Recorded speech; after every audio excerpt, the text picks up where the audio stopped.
कामरा साहब ये मुझे बताएं, ये दोनों की एक एक्सट्रीम पोजीशन नजर आती है।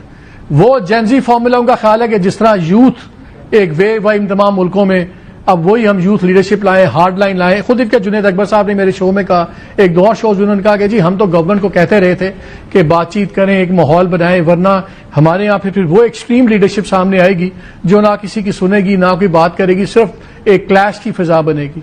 गवर्नमेंट इसका हाल यह है कि मुलाकात भी नहीं कराती, वो किसी चीज के ऊपर वो भी दो कदम पीछे नहीं हटती। ये तमाम जो पॉलिटिकल इंस्टेबिलिटी सॉर्ट ऑफ बनती जा रही है या खतरा नजर आ रहा है, इसमें ज्यादा कसूरवार कौन है? पीटीआई वाले कसूरवार हैं कि पीएमएलएन वाले?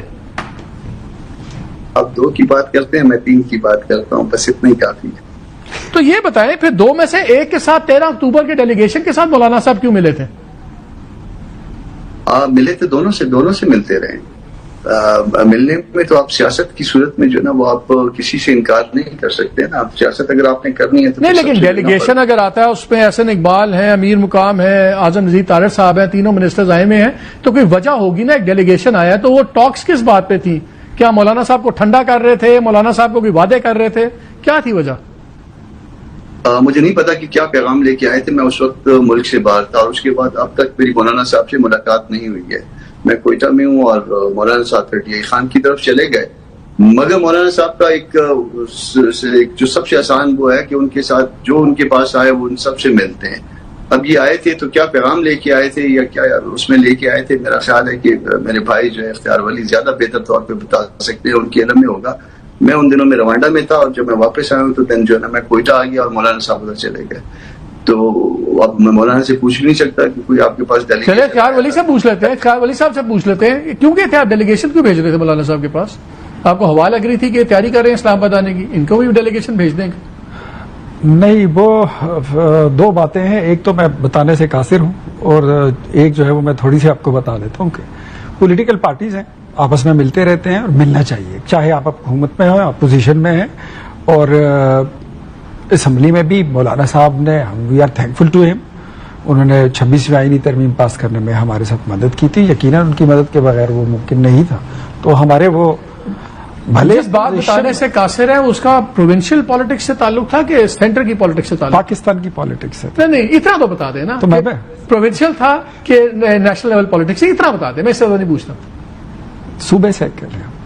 हाँ जी, सुन लिया आपने, गेम चल रही है सूबे में जेयूआई की और पीएमएलएन की। आपने देख लिया, 90 लोग आजाद कर दिए, गवर्नर रूल की धमकी दे दी, ब्लैक एंड व्हाइट में कह दिया कि नया सीएम नहीं इलेक्ट कर सकेंगे। रिजल्ट आपने देख लिया। लेकिन मेरी बात का आपने अभी तक एक जवाब नहीं दिया। आप लोगों का गेम प्लान है क्या? अगर आप लोगों के पास स्ट्रीट स्ट्रेंथ नहीं है कि आप पूरा मुल्क जाम कर दें, आपके पास इंटरनेशनल कोई सपोर्ट नहीं है जिसके आप इन पर इतना प्रेशर डालें जैसे कुछ चीजें ऑन अ सीरियस नोट, इस वक्त हमें पीटीआई की पॉलिटिक्स वाकई समझ नहीं। आपने असेंबलीज में, सेनेट में, प्रोविंशियल असेंबली की स्टैंडिंग कमेटी से इस्तीफा दे दिया। मुझे समझ नहीं आ रही क्यों। वहां पे आपका इन्फ्लुएंस था, पावर थी, आप चीजें करवा लेते थे। या तो आपने फैसला किया हो कि हमने सीटें छोड़ देनी है, तो फिर मुझे लॉजिकल समझ आती है, उस पर बाकायदा अनाउंस हो गया हम सीटें रिजाइन नहीं कर रहे। अब आपने ये चेंज किया है, ट्राई टू हमें कुछ समझाएं कि है क्या पीटीआई की? मैं एग्री करता हूं कि हमारा जो है वो बिल्कुल कोहेरेंट गेम प्लान 100% नहीं होगा।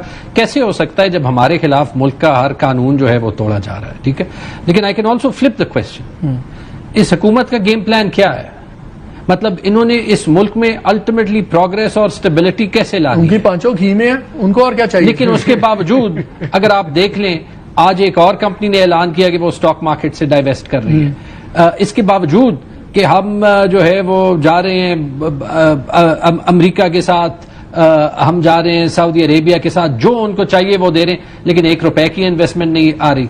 इस सब के बावजूद कि सारा मीडिया नैरेटिव कंट्रोल हो रहा है, इस सब के बावजूद कि 17 सीटों से 170 बन गई, इस सब के बावजूद कि सड़क पे जो है वो इजाजत नहीं मिल रही, इनके अपने कमेंटेटर्स जो हैं वो कह रहे हैं कि इनका अभी भी एक वोट केपी में तो छोड़े, पंजाब में नहीं ज्यादा हुआ। तो इनका गेम प्लान क्या है? कब तक ये मुल्क कैसे चलेगा? वो हमारा मसला है। हमारा वोट कितना बढ़ता है कितना घटता है वो हम देख लेंगे। आपका तो वोट था ही नहीं, एक पर्ची जेब से निकाली, कहते मुझे अमेरिका ने निकाला, फिर कहते ओहो अमेरिका का तो नाम मुंह से निकल गया, वरना आपके पल्ले था ही क्या। जो आपने प्रोग्राम दिया था जिसपे आपने पब्लिक से वोट लिया था उस पे तो आपने कोई इंप्लीमेंटेशन की ही नहीं।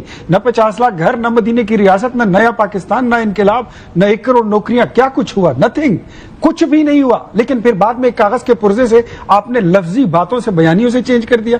सो हम भी पॉलिटिकल पार्टी है, हमें पता है कि कौन सा कार्ड किस वक्त खेलना है। बात यह है कि आपको इनफैक्ट पाकिस्तान तहरीक इंसाफ को खुद नहीं पता कि उसने किस रास्ते